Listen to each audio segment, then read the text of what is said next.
Sir ನಮಸ್ತೆ sir. ನಮಸ್ತೆ ಅಮ್ಮ. ಸರ್ ನಿಮ್ ಹೆಸರು? ನನ್ನ ಹೆಸರು ಕೆ.ಆರ್. ಕುಮಾರಸ್ವಾಮಿ ಅಂತ. ಡಿ.ಕೆ ಶಿವಕುಮಾರ್ ವರ್ಸಸ್ ಸಿದ್ದರಾಮಯ್ಯ. ಡಿ.ಕೆ ಶಿವಕುಮಾರ್ ಅವರು ದೇವಸ್ಥಾನವನ್ನು ಅಲಂಕರಿಸಬೇಕು ಬೇಡ?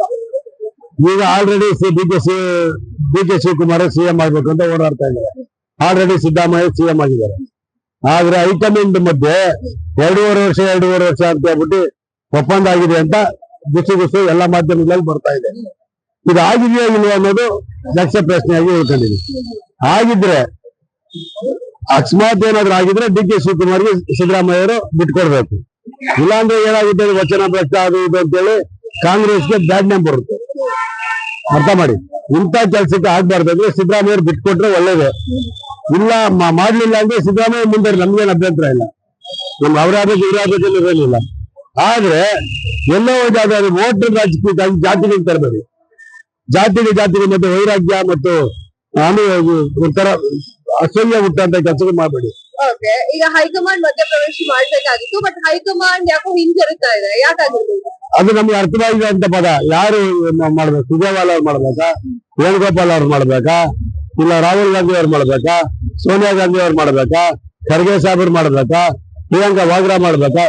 ಯಾರು ಸಂಬಂಧಪಟ್ಟವ್ರು ಬಂದು ಇಂಥದಕ್ಕೆಲ್ಲ ತೆರೆ ಎಳೆದಿ ರಾಜ್ಯ ಅಭಿವೃದ್ಧಿ ಮಾಡಿ ರಾಜ್ಯ ಜನರ ಮಧ್ಯೆ ನೀವು ಹೋಗಿ ಕೆಲಸಗಳು ಮಾಡಿ ಅಂತ ಸಚಿವರಿಗೆ, ಶಾಸಕರಿಗೆ ಮತ್ತು ಮುಖ್ಯಮಂತ್ರಿಗಳಿಗೆ, ಸಂಬಂಧಪಟ್ಟ ಉಪಮುಖ್ಯಮಂತ್ರಿಗಳಿಗೆ ಸಂಬಂಧಪಟ್ಟವ್ರಿಗೆಲ್ಲ ಹೇಳಿ ಜನರಿಗೆ ಕೆಲಸ ಆಗ್ಬೇಕು.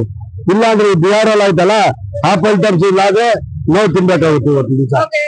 ಎಲ್ಲೋ ಒಂದ್ ಕಡೆ ಸಿದ್ದರಾಮಯ್ಯ ಅವ್ರು ಸೈಲೆಂಟ್ ಆದ್ರು ಅಂತ ಅನ್ಸಲ್ವಾ ನಿಮ್ಗೆ?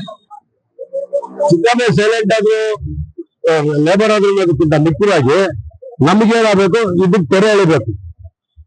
ಯಾರೇ ಆಗ್ಲಿ ಮುಖ್ಯಮಂತ್ರಿ ನಮ್ಗೇನು ಅಭ್ಯಂತರ ಇಲ್ಲ. ಸಿದ್ದರಾಮಯ್ಯನೇ ಮುಂದುವರೆದ್ರು ಅಭ್ಯಂತರ ಇಲ್ಲ, ಡಿ.ಕೆ ಶಿವಕುಮಾರ್ ಬಂದ್ರು ನಮ್ಗೇನು ಅಭ್ಯಂತರ ಇಲ್ಲ. ಯಾವುದೇ ಕಾರಣಕ್ಕೂ ಇಂಥದಕ್ಕೆ ಅವಕಾಶ ಕೊಡಬಾರ್ದು. ಇಲ್ಲಿ ಗೊಂದಲ ಸೃಷ್ಟಿ ಮಾಡಬಾರ್ದು. ನಾವು ದಿನ ಬೆಳಿಗ್ಗೆ ಅಂದ್ರೆ ಜನಗಳಿಗೆ ಉತ್ತರ ಕೊಡಕ್ಕಾಗಿಲ್ಲ ಕಾರ್ಯಕರ್ತರು, ಆ ತರ ಗೊಂದಲ ಸೃಷ್ಟಿ ಮಾಡ್ತಾರೆ. ಇದಕ್ಕೆ ಅವಕಾಶ ಕೊಡಬಾರ್ದು. ಯಾವುದೇ ಒಂದು ದೃಢ ನಿರ್ಧಾರ ತಗೊಂಡು ಮುಂದುವರಿಬೇಕು.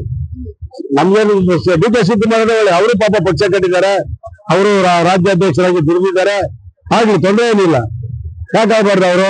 ಅವರು ಮೂಲತಃ ಕಾಂಗ್ರೆಸ್ ಇಂದ ಉಳ್ಕೊಂಡ್ ಬಂದಿರೋರು. ತಪ್ಪೇನಿಲ್ಲ, ಯಾರಾದ್ರೂ ನಮ್ಗೇನು ಅಭ್ಯಂತರ ಇಲ್ಲ.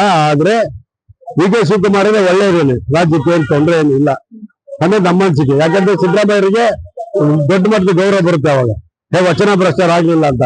ಯಾಕಂದ್ರೆ ಕುಮಾರಸ್ವಾಮಿ ಅವ್ರದ್ದು ಇದೇ ತರ ಆಗಿದ್ದಕ್ಕೆ ಯಡಿಯೂರಪ್ಪನಿಗೆ ಅವಕಾಶ ಸಿಗ್ತಲ್ಲ, ಆ ತರ ಆಗಿ ಎಲ್ಲೋ ಕಾಂಗ್ರೆಸ್ಗೆ ಏಟ್ ಬೀಳೋ ಸಾಧ್ಯತೆ ಅತಿ ಹೆಚ್ಚಿದೆ.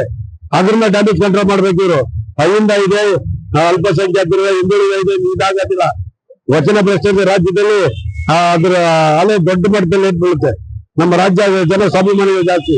ಯಾವ್ದು ಜಾತಿಗೆ ಮತ್ತೊಂದಕ್ಕೆ ಮನೆ ಹಾಕಂತ ಜನ ಅಲ್ಲ, ಸ್ವಾಭಿಮಾನಕ್ಕೆ ಮನೆ ಹಾಕಂತ ಜನ, ಒಳ್ಳೆ ತನಕ್ಕೆ ಬೆಲೆ ಕೊಡಂತ ಜನ. ಕರ್ನಾಟಕ ಜನ ಯಾವತ್ತು ಅನುಕಂಪ ಮತ್ತು ಸ್ವಾಭಿಮಾನ ಬಿಟ್ಕೊಡಂತ ಜನ ಅಲ್ಲ. ಎಲ್ಲೇ ಆಗ್ಲಿ, ಯಾರೋ ತೀರೋಗಿದೆ ಅವ್ರ ಮನೆಯಲ್ಲಿ ಮತ ಹಾಕಿದ್ದಾರೆ ಪಕ್ಷಾತೀತವಾಗಿ, ಅಂತ ಜನ ಇಲ್ಲಿ ಯಾವುದೇ ಪಕ್ಷಕ್ಕೆ ಸೀಮಿತ ಆಗುವಂತ ಜನ ಅಲ್ಲ. ನಮ್ಮ ರಾಜ್ಯ ಅದನ್ನೇ ಹೇಳ್ತಾ ಇದ್ದೀನಲ್ಲ, ಅದಕ್ಕೆ ಅವಕಾಶ ಕೊಡ್ಬೇಡಿ. ಜನರಿಗೆ ಗೊಂದಲ ಸೃಷ್ಟಿ ಮಾಡಬೇಡಿ. ನೀವು ಯಾರನ ಮಾಡಿ ಏನಾನ ಮಾಡಿ ಈಗಲೇ ನಿರ್ಧಾರ ತಗೋಬೇಕಾದ್ರು. ಹಳೆ ರಾಜ್ಯ ತಗೊಳಕಂದ್ರೆ ಡ್ಯಾಮೇಜ್ ಕಂಟ್ರೋಲ್ ಆಗೋಲ್ಲ. ಈಗ ಸಾಕಷ್ಟು ಡ್ಯಾಮೇಜ್ ಆಯ್ತಾ ಇದೆ. ಇದು ಕಂಟ್ರೋಲ್ ಆಗ್ಬೇಕಂದ್ರೆ ನಿರ್ಧಾರ ಹೈಕಮಾಂಡ್ ಮಧ್ಯ ಪ್ರವೇಶ ಮಾಡಿ, ಇಲ್ಲ ಸಿದ್ದರಾಮಯ್ಯ ತಿನ್ನಾಯ್ತು, ಇಲ್ಲ ಡಿ.ಕೆ ಶಿವಕುಮಾರ್ ತಿನ್ನಾಯ್ತು, ಇಲ್ಲ ಪಾಯಂವಾಗಿ ಏನೋ ಒಂದು ನಾಯಕತ್ವ ಕೊಡಿ.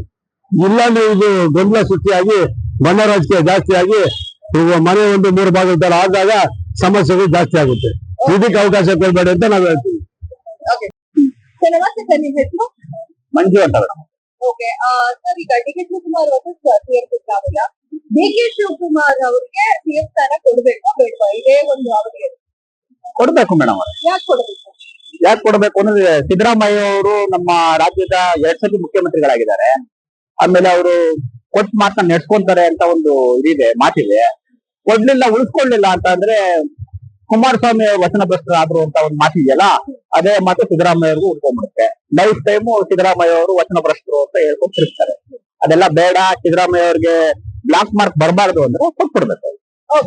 ಈಗ ಸಿದ್ದರಾಮಯ್ಯ ಅವರು ಕುರ್ಚಿ ಬಿಡಲ್ಲ, 5 ವರ್ಷ ನಾನೇ ಸಿಎಂ ಅಂತ ಹೇಳ್ತಾ ಇದ್ದಾರೆ. ಹೈಕಮಾಂಡ್ ಕೂಡ ಅದ್ರ ಬಗ್ಗೆ ಏನು ಉತ್ತರ ಕೊಡ್ತಾ ಇಲ್ಲ. ಜನಸಾಮಾನ್ಯರು ಕಾರ್ಯಕರ್ತರು ಗ್ಯಾರಂಟಿ ಕೊಡ್ಬೇಕು. ಅದೇ ಜನಸಾಮಾನ್ಯರು ಗೊತ್ತಾಗ್ತಾ ಇಲ್ಲ, ಯಾವ್ದು ಕೆಲಸ ಕಾರ್ಯಗಳು ನಡೀತಾ ಇಲ್ಲ. ಡಿ ಕೆ ಶಿವಕುಮಾರ್ GBA ಮಾಡ್ತೀನಿ ಅಂತ ಹೋದ್ರು, GBAದಲ್ಲಿ ಏನ್ ಡೆವಲಪ್ಮೆಂಟ್ ಆಗಿದೆ ಯಾವ ಜನರಿಗೂ ಗೊತ್ತಾಗಿಲ್ಲ. ಈಗ BBMP ಎಲೆಕ್ಷನ್ ಮಾಡ್ತೀನಿ ಅಂತ BBA ಎಲೆಕ್ಷನ್ 368 ವಾರ್ಡ್ ಏನೋ ವಿಂಗಡಿಸಿದ್ದಾರೆ. ಅದನ್ನ ಏನ್ ಮಾಡಿದ್ದಾರೆ ಅಂತಾನು ಯಾವ ಜನಗಳಿಗೂ ಗೊತ್ತಿಲ್ಲ. ಇವರು ಕುರ್ತಿ ಕಿತ್ತಾಡ್ಕೊಂಡಿದ್ರೆ ಜನರು ಸಾರ್ವಜನಿಕರ ಕೆಲಸ ಆಗ್ಬೇಕಾ ಬೇಡವಾ? ಗ್ಯಾರಂಟಿ ಕೊಟ್ಕೊಂಡು ಗ್ಯಾರಂಟಿ ಯೋಜನೆ ಮಾಡಿದೀವಿ ಅಂತ ಸಾರ್ವಜನಿಕರಿಗೆ ಏನ್ ಅನುಕೂಲ ಆಗ್ತಾ ಇದೆ ಅದರಿಂದ? ಮೂಲಭೂತ ಸೌಕರ್ಯಗಳನ್ನ ಅಟ್ಲೀಸ್ಟ್ ಕೊಡ್ಲಿಲ್ಲ ಅಂದ್ರೆ ಇವ್ರು ಸರ್ಕಾರ ನಡೆಸೋದೇ ವೇಸ್ಟ್. ಎಲ್ಲೋ ಒಂದ್ ಕಡೆ ಸಚಿವ ಸಂಪುಟ ಪುನರ್ರಚನೆ ವಿಚಾರವಾಗಿಯೂ ಕೂಡ ಸರ್ಕಾರ ಗೊಂದಲ ಮಾಡ್ತಿದೆ. ಸಚಿವ ಸಂಪುಟ ಪುನರ್ರಚನೆ ಆದ್ರೂ ಮಾಡ್ಲಿ, ವಿಸ್ತರಣೆ ಆದ್ರೂ ಮಾಡ್ಲಿ, ಮೊದಲು ಮುಖ್ಯಮಂತ್ರಿ ಯಾರು ಅಂತ ಡಿಸೈಡ್ ಆಗ್ಬೇಕಲ್ಲ ಮೇಡಮ್. ಅವ್ರೇನೋ ಮಾತಾಡಿದಾರೆ ಅಂತ ನಮ್ಗೇನ್ ಗೊತ್ತಿಲ್ಲ, ನಮ್ಮ ಮಟ್ಟಕ್ಕೆ ಏನ್ ಗೊತ್ತಾಗೋದಿಲ್ಲ. ಅದು ಹೈಕಮಾಂಡ್ ಲೆವೆಲ್ ಅಲ್ಲಿ ಮಾತಾಡಿದಾರಂತೆ 2.5 ವರ್ಷ ನನ್ಗೆ 2.5 ವರ್ಷ ಬಿಟ್ಕೊಡ್ತೀನಿ ಅಂತ ಹೇಳಿದ್ರೆ ಬಿಟ್ಕೊಡ್ಬೇಕು. ಹೇಳಿ ಅಥವಾ ಅಕಸ್ಮಾತ್ ಇದೇ ಕೂತ್ಕೊಂಡು ಕಾಯ್ತಾ ಇರ್ತಾರೆ ವಿರೋಧ ಪಕ್ಷದಲ್ಲಿ ಕೂತ್ಕೊಂಡು. ಅವ್ರ ಅದೇ ಕೆಲಸ ಅಲ್ಲ ಮೇಡಮ್ ಅವರೇ, ವಿರೋಧ ಪಕ್ಷವಾಗಿ ಅವ್ರ ಕೆಲಸ ಅವ್ರು ಮಾಡ್ಬೇಕು. ಅಕಸ್ಮಾತ್ ಇವ್ರೇನು ಬಿಟ್ಕೊಡ್ಲಿಲ್ಲ ಅಂದ್ರೆ ಡಿ ಕೆ ಶಿವಕುಮಾರ್ ಒಂದ್ 50 ಜನ ಕರ್ಕೊಂಡು ಅವ್ರ ಕಡೆ ಹೋಗ್ಬೋದು. ಅದನ್ನು ಮಾಧ್ಯಮಗಳು ತೋರಿಸ್ತಾ ಇದ್ದಾರೆ. ಮೇಡಮ್, ಈಗ ರಾಜಕೀಯದ ಬಗ್ಗೆ ಮಾತಾಡ್ಬೇಕು ಅಂತ ಹೇಳಿದ್ರೆ ಪ್ರತಿಯೊಬ್ರು ಪಬ್ಲಿಕ್ ಮಾತಾಡ್ಬೋದು. ಈಗ ಆಗ್ತಾರೋ ಇಲ್ವೋ ಅಂತ ಹೇಳೋದು ಇನ್ನ ಡೆಲ್ಲಿಯಲ್ಲಿ ತೀರ್ಮಾನ ಆಗ್ಬೇಕು. ಪಕ್ಷ ಕಟ್ಟಿದ್ದಾರೆ, ಇಷ್ಟು ವರ್ಷ ಪಕ್ಷದಲ್ಲಿ ತುಂಬಾ ಕಷ್ಟ ಪಡ್ಕೊಂಡ್ ಬಂದಿದ್ದಾರೆ.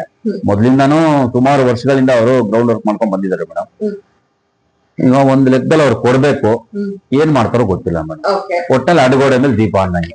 ಅವ್ರಿಗೆ ಕೊಡ್ಬೇಕು, ಬಟ್ ಏನ್ ಮಾಡ್ತಾರೆ ಅಂತ ಗೊತ್ತಿಲ್ಲ. ಬಟ್ 2028 ತಗೊಳ್ಳಿ ಅಂತ ಹೇಳ್ತಿದ್ದಾರೆ ಅವರು. ಇಸ್ ಇಟ್ ಪಾಸಿಬಲ್ 2028ಕ್ಕೆ ಕಾಂಗ್ರೆಸ್ ಬರುತ್ತೆ ಅಂತ ಹೇಳ್ತಿದ್ದೀರಾ? ಇಲ್ಲ ಮೇಡಮ್, ಖಂಡಿತ ಕಾಂಗ್ರೆಸ್ ಬರಲ್ಲ. ಓಕೆ, ಸೊ ಆ ಕಾರಣಕ್ಕೆ ಈಗಲೇ ಈಗ ಹಂಗಾದ್ರೆ ಡಿ ಕೆ ಶಿವಕುಮಾರ್ ಅವರು CM ಆಗ್ಬೇಕು ಅಂತ ನೀವು ಹೇಳ್ತಾ ಇದ್ದೀರಿ. ಹೌದು ಮೇಡಮ್. ಎಷ್ಟು ಮಟ್ಟಿಗೆ ಸಾಧ್ಯ ಸರ್? ಇಲ್ಲ ಮೇಡಮ್, ಯಾಕಂದ್ರೆ ಅವತ್ತು ಪಕ್ಷದಲ್ಲಿ ತುಂಬಾ ವರ್ಷದಿಂದ ಕಷ್ಟ ಪಡ್ಕೊಂಡ್ ಬಂದಿರೋರು ಅವರು. ಈಗ ಇವರು ಇವಾಗ JDS ಇಂದ ಬಂದಿರೋದು. ಈಗ ಪಕ್ಷದಿಂದ ಮನೆ ಮಗನಿಗೆ ಫಸ್ಟ್ ಆದ್ಯತೆ ಕೊಡ್ಬೇಕು. ಈ ಸಿದ್ದರಾಮಯ್ಯ ಅವ್ರದ್ದು ಆಡಳಿತ, ಅವರು ಎಜುಕೇಟೆಡ್ ಅಡ್ವೊಕೇಟ್ ಆಗಿ ಅಲ್ಲಿಂದ ಬಂದವರು ಅವರು. ಅವ್ರ ಆಡಳಿತನ ನಾವೇನೋ ಕಳಪೆ ಅಂತ ಹೇಳಕ್ ಆಗಲ್ಲ. ಇದನ್ನ ಹೈಕಮಾಂಡ್ ಡಿಸೈಡ್ ಮಾಡ್ಬೇಕು. ಕಾಂಗ್ರೆಸ್ ನೆಕ್ಸ್ಟ್ ಮುಂದಿನ ದಿನಗಳಲ್ಲಿ ಕಷ್ಟ ಇದೆ. ಉಳಿಸ್ಕೊಂಡಿರೋದೇ ಕರ್ನಾಟಕದಲ್ಲಿ. ಹೌದು ಮೇಡಮ್. ಈಗ ಡಿ ಕೆ ಶಿವಕುಮಾರ್ ಅವ್ರ ಪರವಾಗಿ ಒಂದಿಷ್ಟು ಜನ ದೆಹಲಿಗೆ ಹೋಗ್ತಾ ಇದ್ದಾರೆ. ಸಿದ್ದರಾಮಯ್ಯ ಅವ್ರ ಪರವಾಗಿ ಒಂದಿಷ್ಟು ಶಾಸಕರು ಮೀಟಿಂಗ್ ಮಾಡ್ತಾ ಕುತ್ಕೊಂಡಿರ್ತಾರೆ. ಸೊ ಇದು ಹೆಂಗ್ ಬೇಕೋ ಹಂಗ ಆಗ್ಬಹುದು. ಬಟ್ ಜನಸಾಮಾನ್ಯರಿಗೆ ಎಲ್ಲರೂ ಪೆಟ್ಟು ಬೀಳ್ತಿದೆ ಇವ್ರಿಗೆ ಕಚ್ಚದಲ್ಲಿ. ಜನಸಾಮಾನ್ಯರಿಗೆ ಪೆಟ್ಟು ಬೀಳ್ತಾ ಇದೆ ಅನ್ನೋದು ಬಂದು ಕಾಂಗ್ರೆಸ್ ಪಕ್ಷ ಬಂದಾಗಿಂದಾನೇ ಪೆಟ್ಟು ಬೀಳ್ತಾ ಇದೆ. ಯಾಕಂದ್ರೆ ಎಲ್ರಿಗೂ ಫ್ರೀ ಅಂತ ಹೇಳಿ ಇದ್ ಮಾಡ್ಕೊಂಡು ಸ್ವಲ್ಪ ಇವಾಗ ನೋಡಿ BMTC ಎಲ್ಲ ಪ್ರಾಬ್ಲಮ್ ಆಗ್ತಾ ಇದೆ. ನೀವೇ ನೋಡ್ತಾ ಇದ್ದೀರಾ, ನಾವೇನ್ ಹೇಳೋಂಥದ್ದು ಏನಿಲ್ಲ. ಮುಂದಿನ ದಿನಗಳು ಯಾವ ತರ ಇದೆ ಅಂತ ನೋಡ್ಬೇಕು.